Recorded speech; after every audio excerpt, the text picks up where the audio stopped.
his core's pretty strong to do that. So yeah, really impressive movement from him. Okay, so kicking off with some isolated shoulder work, some front raises, I think they're dumbbell shoulder rolls, and then going into some lat raises. So yeah, looking for isolated shoulder exercises, which I like, because boxers, they struggle fully activating the shoulder muscles. They are quite overactive, struggle getting through that sticking point due to tricep strength as well. So we use isolated shoulder exercises within every single workout that we do, whether that's lateral raises, seated lateral raises, some reverse flies, whether that's on the cables or doing it prone on a bench. So we've got him doing some overhead pressing here. Looks like a 10 kilo bar with 5 kilos each side. So increased load to what he was doing a little bit earlier with the lat raises. As you can see, he is compensating through that back. So that is probably restricting the amount of load overhead.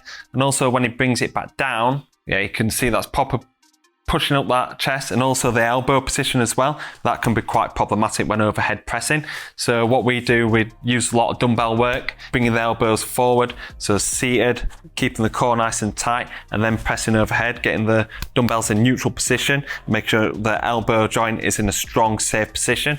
And then when we do pressing activities with a bar, we normally start from a static position, so using the pins, and get strong underneath the pins first, and then pressing overhead. Okay, so we're going on for some pressing work now. So good to see him using the incline press. The incline press is good for shoulder health. This one here, this is good, but I can critique in different ways. Using the trap bar to create a neutral grip. Boxers do struggle with kind of that wrist extension. So when they're doing the press ups, can end up being quite problematic through the wrists, which will challenge their technique. It's always good to go from a neutral grip. So boxing science, we either use the pads to soften the kind of impact forces going through the hand. We can go from on the knuckle position, but we also use like handles, or we'll use dumbbells as well. So the boxers are pressing from a neutral grip position. Now from this here, his hips are sinking in a little bit. You might see this in the gym. A quick fix for that is just to have the feet wider.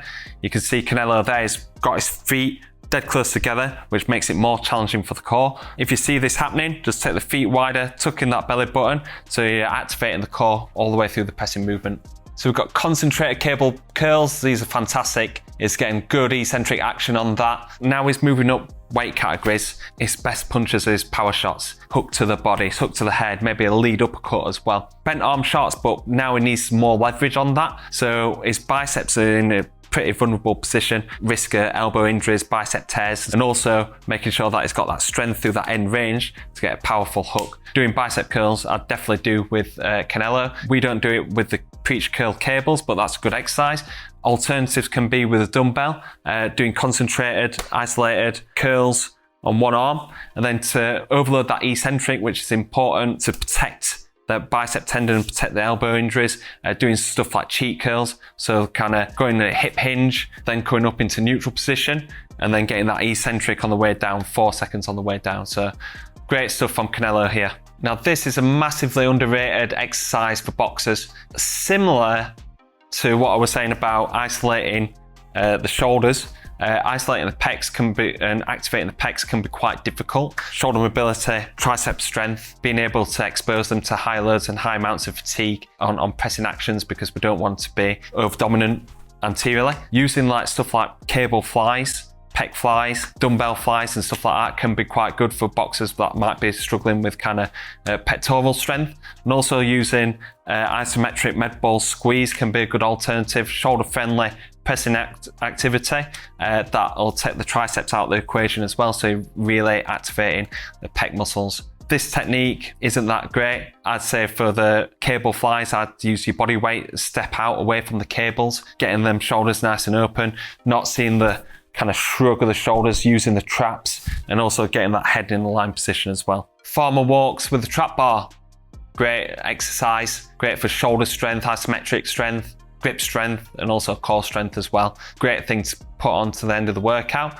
What I'd say about that is that I'd just go outdoors and do it, so you've got more space to have that activity. If you don't have that space, I'd say try and do it with a kettlebell and do unilateral, so you're targeting the obliques more. Let's say if that doesn't challenge you enough and you've got a really short amount of space, doing something like a march with that, that will increase like kind of the oblique activation and the challenge of the exercise without having to cover too much distance. That's a lot better than just turning backwards and forwards over a 10-meter distance. But yeah, farmer walks, fantastic exercise, whether you do it with a trap bar, heavy loaded, or doing it with kettlebell on one side to really target the obliques. So we've got some neck exercises. Canelo's got a thick neck, and you can see that he spends a lot of time strengthening his neck. I say that this is a little bit ad hoc. You can see a lot of spinal flexion going off here, big flexion and extension. These can end up being quite problematic. It's not in a neutral posture. If you see like the work that Rob Madden does is all about kind of keeping that neck and spine aligned, being really controlled eccentrically, or working on isometrics. Develop that through banded isometrics. We'll start quite light.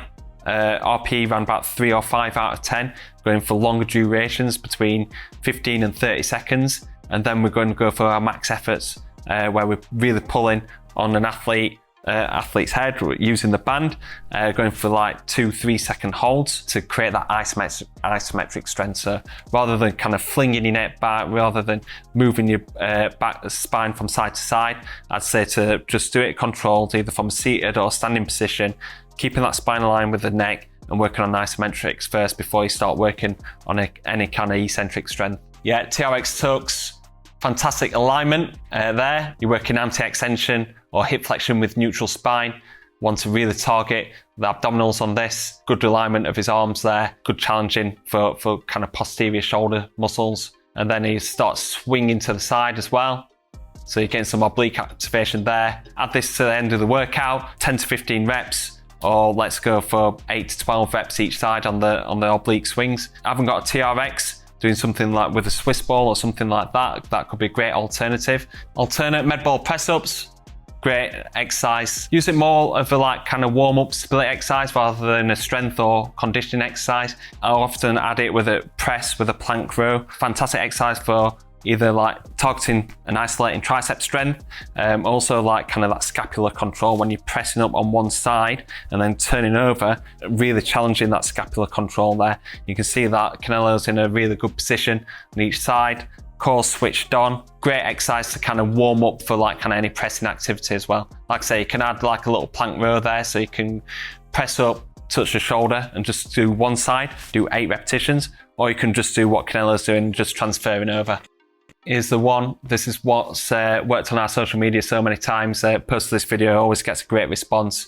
Don't even know what to call this exercise. I think it's like straight leg lowers or reverse sit-ups. It's almost like the old Rocky IV training montage sit-ups. You know, getting large eccentric like strength adaptation, like a little bit of a hip lift position, dropping down. That momentum of the legs is really challenging that anti-extension. So that's really good. And also another thing is how he's grabbing the bench. Obviously, if he's not grabbing the bench like that, he's probably just going to fall forward. It's good because he's getting some sort of like kind of lat strength from that, similar to doing some dumbbell pullovers to challenge the lats and to try and improve overhead range. Get the arms up there and then challenge that extension all the way down. And you can see that his lower back is staying fixed towards the bench. His core's pretty strong to do that. So yeah, really impressive movement from him. A great alternative to actual sit-ups because you can see there that he's getting in a more neutral posture on the concentric and the eccentric. So he's in a good neutral posture, shoulders are pinned back, legs flush to the floor. I'd say get the toes up towards the shin as well. Quite slow on the eccentric, good eccentric control. When we do it, we probably do it for less reps than Canelo. So we go with straight arms. For the amount of reps that he's doing, I'd probably say to keep the arms in there, because if it's longer arms, create kind of more kind of forces going to control on the way down. So I'd go for about 10 or 12 reps of that. An athlete is finding that quite easy. I'd probably pop a weight on there as well. Now we've got leg lowers with static arms with the weight. Good exercise. Having the arms fixed either with a weight, whether that's weight plate, whether it's bands, the lats switched on to keep the core nice and tense as you're going long with the legs. What's challenging about this is keeping that lower back pushed against the floor, so you've got to really tuck in your belly button there. Fantastic exercise to use. Like I said, you can either do it with a bar, do it with a weight plate, or you can do it with bands. So that's the boxing science reaction video to Canelo's training. Overall, some really good exercises and some different adaptations that you can take into your training. If you've got any questions about anything that we've covered today, please leave them in the comment box below. I hope to see you in the next video.